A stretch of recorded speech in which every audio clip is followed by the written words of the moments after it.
Okay. ఈరోజు ఎన్నికల ప్రచార భాగంగా మరి ఇస్నాపూర్ మున్సిపాలిటీ పరిధిలో 26వ వార్డులో మరి టీఆర్ఎస్ అభ్యర్థిగా మరి ఏదైతే బలపరిచారో మరి వడ్డే రాజుతో మనం ఈరోజు మరి మాట్లాడే ప్రయత్నం చేసుకుందాం. మరి ఇప్పుడైతే నిన్న మొన్న నుంచి మరి క్యాంపెయినింగ్ అయితే చాలా అద్భుతంగా చేశారు.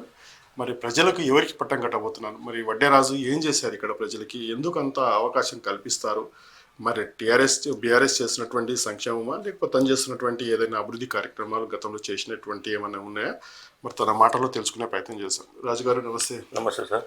ఎట్లా ఉంది గ్రౌండ్ లెవెల్లో బీఆర్ఎస్ పార్టీ?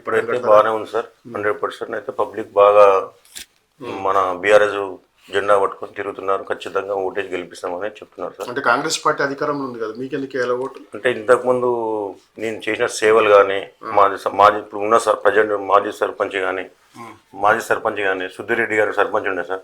మా అమ్మ వార్డు నెంబర్ ఉండే.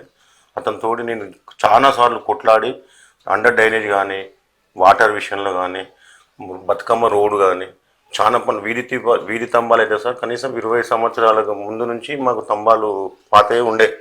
నేను సుద్దిరెడ్డి గారిని పట్టుకొని ఆ తంబాలు చేయడం కానీ అండర్ డ్రైనేజ్ కానీ వాటర్ కానీ చాలా పనులు చేశాను సార్. నేను సర్పంచ్ గారు అంటే పనుల విషయమే కాకుండా ఏదైనా అక్రమాలకు తావిచ్చారా? ఎక్కడ వెళ్ళలేము సార్, మేము అలాంటి పనులు చేయలేము సార్. సర్పంచ్ కూడా అలాంటి విషయాలలో పట్టించుకోకుండా ఆయనకి మంచి ఏదన్నా క్లియర్గా ఉండేవాడు సర్పంచ్.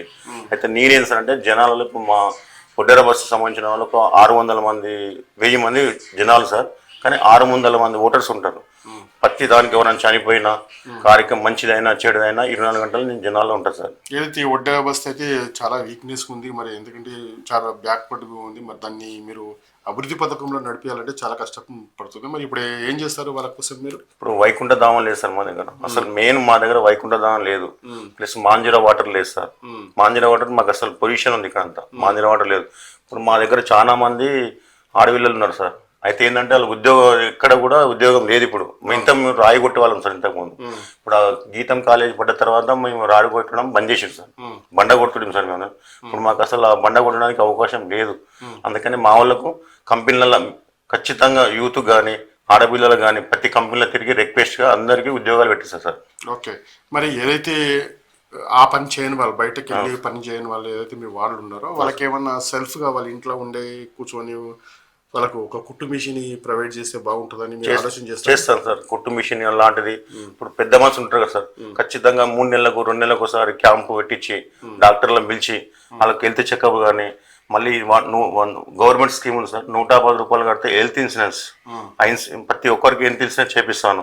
ఇప్పుడు చిన్న పిల్లలు మాకు గవర్నమెంట్ స్కూల్ ఉంది కదా సార్, ఖచ్చితంగా చిన్న పిల్లలు చదువుకునే వాళ్ళకు విద్యకు సంబంధించి బుక్స్ కానీ వాళ్ళకి సంబంధించిన బాత్రూమ్స్కి ఏదన్నా వాటర్ కానీ ఖచ్చితంగా సహకరించి దగ్గర నుంచి చేపిస్తాం సార్. చేపించారా మీరు? ఇప్పుడు ఎలక్షన్ ముందే చేపిస్తారు? లేదు సార్, ఇంతకు ముందు కూడా నేను స్కూల్లోకి వెళ్ళి పిల్లల మంచి చెడు తెలుసుకునేవాడు సార్.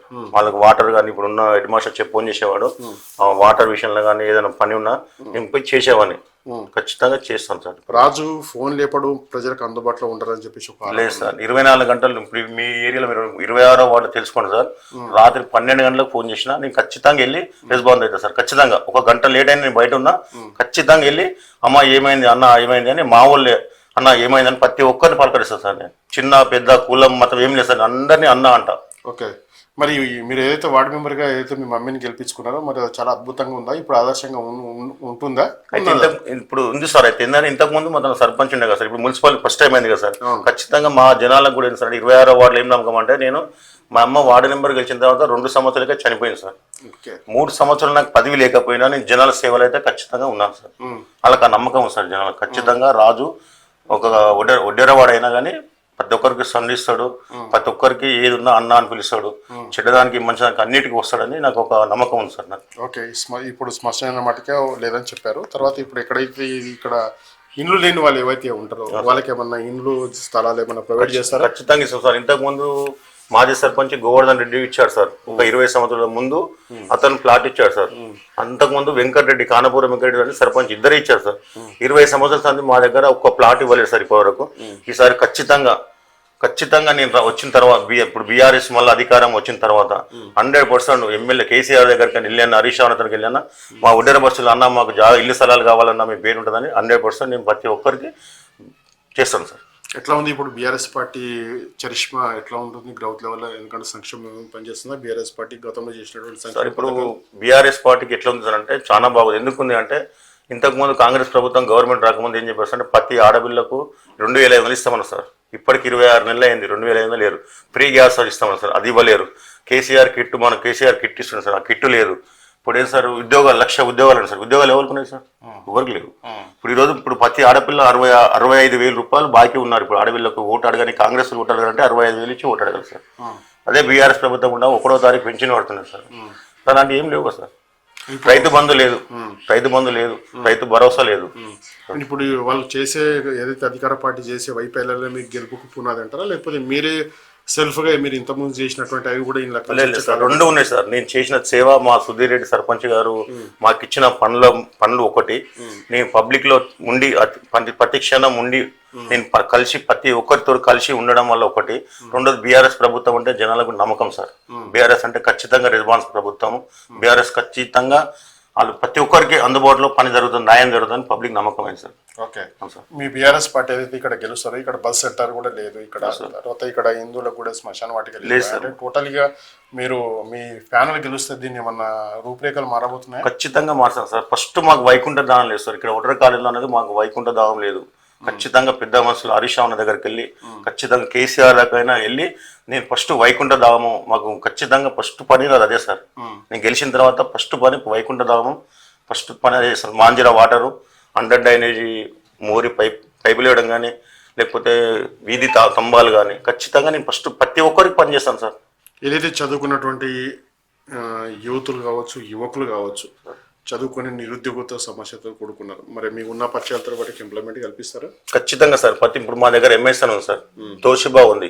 ఖచ్చితంగా ఇప్పుడు పెద్ద మనుషులు దానికి వెళ్ళి ఖచ్చితంగా ప్రతి ఒక్కరికి మా సభ్యుల గురించి, మా 26 సభ్యుల గురించి ఖచ్చితంగా లేడీస్ కానీ యూత్ కానీ కంపెనీలకు వెళ్ళి వాళ్ళకి ఒక్కడికి 4 సార్లు వెళ్ళి రిక్వెస్ట్లో బతిలాడి ఖచ్చితంగా ఉపాధి కల్పిస్తాను సార్. తప్పక మీరు హామీ ఇచ్చి నిలబెట్టుకుంటారు? లేదు సార్, జనాలకు తెలుసు సార్, నేను మాట ఇస్తే తిప్పను సార్. ఖచ్చితంగా నేను మాట మీద ఉంటాను. అది ఏమన్నా కానీ నలుగురు పని చేయాలంటే ఒకరికి మాట ఇచ్చినంటే ఖచ్చితంగా నా పని గురించి నలుగురు కాలన్నా ముక్తా సార్, పని చేపిస్తాను. ఏం చేశారు ఇప్పటి వరకు ప్రజలకు రాజు? సోషల్ వర్క్ నేను ఫ్రీ ఏదన్నా చేస్తా సార్. ఏం చేశారు ఇప్పటి వరకు? సార్ కొంతమంది గరీబులు ఉంటారు సార్, వస్తే అన్న 5,000 అంటే 2,000 ఇస్తాను. సాగు చెడ్డ మంచి కార్యక్రమాలకు ఎవరైనా చనిపోయినా కూడా జేసీబీ పెట్టి నేను బొంద తీపిస్తాను సార్. రెండోది ఖచ్చితంగా నేను అటెండ్ అవుతా. కులము మతము అని ఏం చేస్తారు, ఖచ్చితంగా నేను వెళ్ళి ఖచ్చితంగా అటెండ్ అయ్యి కనిపించి అమ్మ పని ఉందనుకో అమ్మ వెళ్ళి వస్తాను అంటాను. మళ్ళీ అయిపోయినాక తర్వాత కూడా వాళ్ళకి చెడ్డ మంచి అన్ని నడుచుకుంటా సార్. నేను మొత్తం మీద ప్రజాక్షేత్రంలో ఉంటా సార్. ఎప్పుడైనా నేను పబ్లిక్ ఖచ్చితంగా జనాల్లో ఉంటా సార్. Right, okay. ఏదైతే తన సంక్షేమమే కాకుండా ఇక్కడ తన రాజు ఏదైతే ప్రత్యక్షంగా ప్రజల క్షేత్రంలో ఉండి ఎప్పటికీ నిరంతర ప్రక్రియతోటి వాళ్ళకు చేదోడు వాదిగా ఉండి మరి వాళ్ళ యొక్క సమస్యలు తెలుసుకొని తన సమస్యయే ప్రజల యొక్క సమస్య అనే ధ్యేయంగా చూసుకొని వాళ్ళది అప్పటికప్పుడే సమస్య పరిష్కారం చేస్తారు. మరి ఇక్కడ దాన సంస్కారాలు ఏవైతే ఉంటాయో మరి తన దగ్గర ఉన్నటువంటి ఏదైతే జేసీబీలు కావచ్చు, తన దగ్గర ఉన్నటువంటి ఆర్థిక సాయం కావచ్చు, ఏది పడితే అది మనకు వాళ్ళకు అవసరం ఉన్న రీతిలో మరి 24 గంటలు సహకారం రీత్యా కావచ్చు. అందులో భాగంగా ఏదైతే టీఆర్ఎస్ పార్టీ పెట్టినటువంటి సంక్షేమ పథకాలు కూడా ఇంటింటికి చేరినాయి, అవి కూడా పుల్పిలు అయినాయి. కాబట్టి ఖచ్చితంగా బీఆర్ఎస్ పార్టీకి పట్టం కట్టబోతున్నదని చెప్పేసి మనతో చెప్తా ఉన్నా.